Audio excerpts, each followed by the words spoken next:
সুপ্রিয় নকলাবাসী, আসসালামু আলাইকুম। স্বপ্ন টিভির পক্ষ থেকে আপনাদেরকে শুভেচ্ছা, স্বাগতম।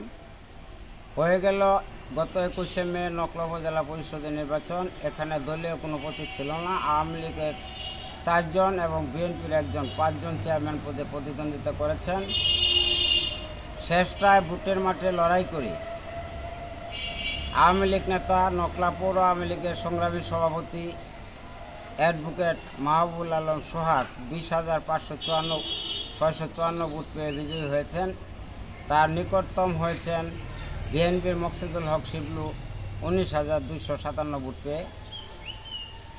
তৃতীয় অবস্থানে রয়েছেন নকলা থানা আওয়ামী লীগের সংগ্রামী সাধারণ সম্পাদক বীর মুক্তিযোদ্ধা শফিকুল ইসলাম জিন্না, উনি পেয়েছেন 16,107 ভোট।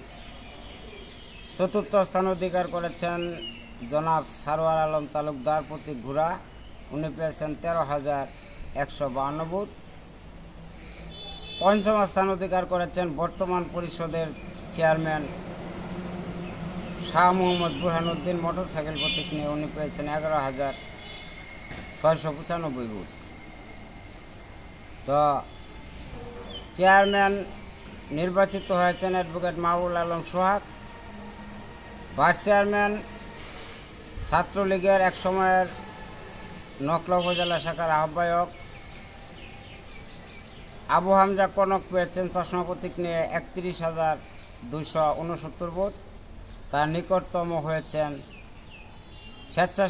স্বেচ্ছাসেবক লীগের সভাপতি মুশারফ হোসেন সরকার বাবু টিয়া প্রতীক নিয়ে, উনি পেয়েছেন 27,117 ভোট। আর ভাইস চেয়ারম্যান পদে আরও যারা নিকটতম প্রতিদ্বন্দ্বী ছিলেন তাদের মধ্যে দেওয়ান আল মামুন উড়োজাহাজ প্রতীক নিয়ে পেয়েছেন 11,166 ভোট। আরও যারা ছিলেন তাদের মধ্যে বেলায়েত হোসেন আকন্দ, উনি পেয়েছেন 5,500 ভোট। আরেকজন ছিলেন রেজাউল করিম টিউবওয়েল প্রতীক নিয়ে, উনি পেয়েছেন 4,554 ভোট। মহিলা ভাইস চেয়ারম্যান পদে ছিলেন 4 জন, তার মধ্যে লাখি আক্তার, উনি প্রজাপতি প্রতীক নিয়ে পেয়েছেন 61,169 ভোট।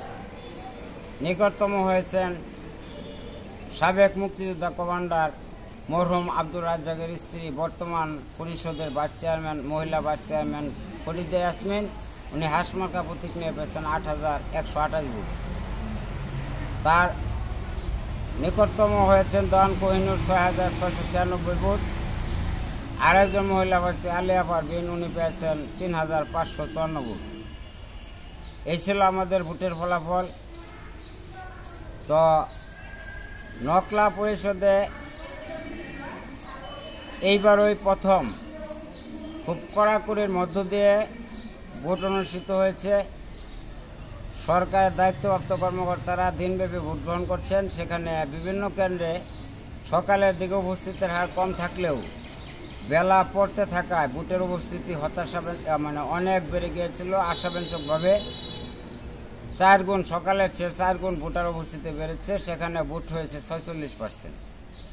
আমাদের ধারণা ছিল 30 থেকে 35%-এর উপরে ভোট হবে না, কিন্তু সেখানে 46% ভোট পড়েছে। এখানে বেসরকারিভাবে নির্বাচিত হয়েছেন অ্যাডভোকেট মাহবুবুল আলম সোহাগ চেয়ারম্যান পদে, ভাইস চেয়ারম্যান পদে আবু হামজা কনক, মহিলা ভাইস চেয়ারম্যান পদে লাখি আক্তার। নালতাবাড়ি চেয়ারম্যান পদে নির্বাচিত হয়েছেন হাজি মুশারফ হোসেন, ভাইস চেয়ারম্যান শেখ ফরিদ, মহিলা ভাইস চেয়ারম্যান পদে আশুরা বেগম। আমরা এ পর্যন্ত নকলা ও নালিতাবাড়ি 2টি থানার ফলাফল যা জানতে পেরেছি, সেখানে নালিতাবাড়িতে হাজি মুশারফ হোসেন চেয়ারম্যান পদে 61,179 ভোট পেয়ে নির্বাচিত হয়েছেন। তার নিকটতম মকসুদুর রহমান লেবু, সাবেক আওয়ামী লীগের সাধারণ সম্পাদক, উনি পেয়েছেন 38,000 আনারস প্রতীক নিয়ে। আর মুশারফ ঘোড়া প্রতীক নিয়ে বিজয়ী হয়েছেন। পুরুষ ভাইস চেয়ারম্যান পদে শেখ ফরিদ পেয়েছেন 42,000 টিউবওয়েল প্রতীক নিয়ে। আর মহিলা আশুরা বেগম পেয়েছেন 69,000 পেয়ে নির্বাচিত হয়েছে। এখন ক্ষুদ্র ক্ষুদ্র কিছু ঘটনা নির্বাচনের দিন ছিল, এর পরবর্তীতে নকলা নালিতাবাড়ি শান্তি পরিবেশ বিরাজ করছে এবং সরকারি সমস্ত ফোর্স ক্লোজ করা হয়েছে। এখন শান্তির পরিবেশ দেখতে পাচ্ছি আমরা। সকলকে ধন্যবাদ। আসসালামু আলাইকুম।